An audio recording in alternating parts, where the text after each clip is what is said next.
மோசடியில் ஈடுபட்டதாக சமீபத்தில் என்கவுண்டர் செய்யப்பட்ட ரவுடி சிசிங்கராஜா வீடு உட்பட பள்ளிக்கரணை துணை ஆணையர் கார்த்திகேயனுடைய எல்லைக்குட்பட்ட 14க்கும் மேற்பட்ட இடங்களில் போலீசார் திடீர் சோதனையில் ஈடுபட்டது ஒரு பெரும் பரபரப்பை ஏற்படுத்தி இருக்கிறது.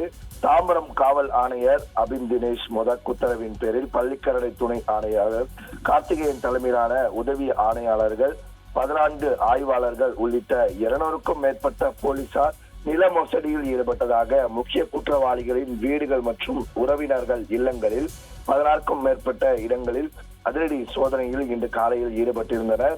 இதன் ஒரு பகுதியாக சிட்லப்பாக்கம் அடுத்த ராமகிருஷ்ணாபுரத்தில் சமீபத்தில் என்கவுண்டர் செய்யப்பட்ட சிசிங்கராஜா வீட்டில் உதவி ஆணையாளர் வைணவி தலைமையில் போலீசார் நில ஆவணங்கள் உள்ளதா என குடும்பத்தினரிடம் விசாரணை மேற்கொண்டுள்ளனர்.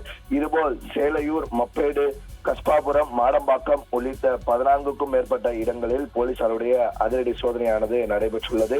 என்கவுண்டர் செய்யப்பட்ட ரவுடி சிசிங்கராஜாவின் வீடு மற்றும் அவர் தொடர்புடைய உறவினர்களின் வீடுகளில் காவல்துறை மற்றும் வருவாய்த்துறை அதிகாரிகள் இணைந்து சோதனை நடத்தியதில் வில்லிவாக்கம், தாம்பரம் உள்ளிட்ட 14க்கும் மேற்பட்ட இடங்களில் இந்த சோதனை நடந்திருப்பதாக முதற்கட்ட தகவல்கள் வெளியாகி இருக்கிறது.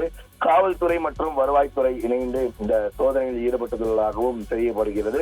நில மோசடியில் தொடர்ந்து ஈடுபட்டதாகவும் ரவுடி சிசிங்கராஜா ரவுடியாக இருக்கும்போது பல நபர்களை மிரட்டி நிலத்தை மோசடி செய்ததாகவும் அவர் என்கவுண்டர் செய்த பிறகு அந்த காரியங்களில் எல்லாம் நில மோசடியில் ஈடுபட்டது என்னென்ன, எவ்வளவு சொத்து சேர்த்திருக்கிறார்கள், எவ்வளவு பினாமிகள் உள்ளார்கள் என்பதை முற்றிலுமாக வருவாய்த்துறை மற்றும் போலீசாரர்கள் சோதனை செய்து வருகின்றனர்.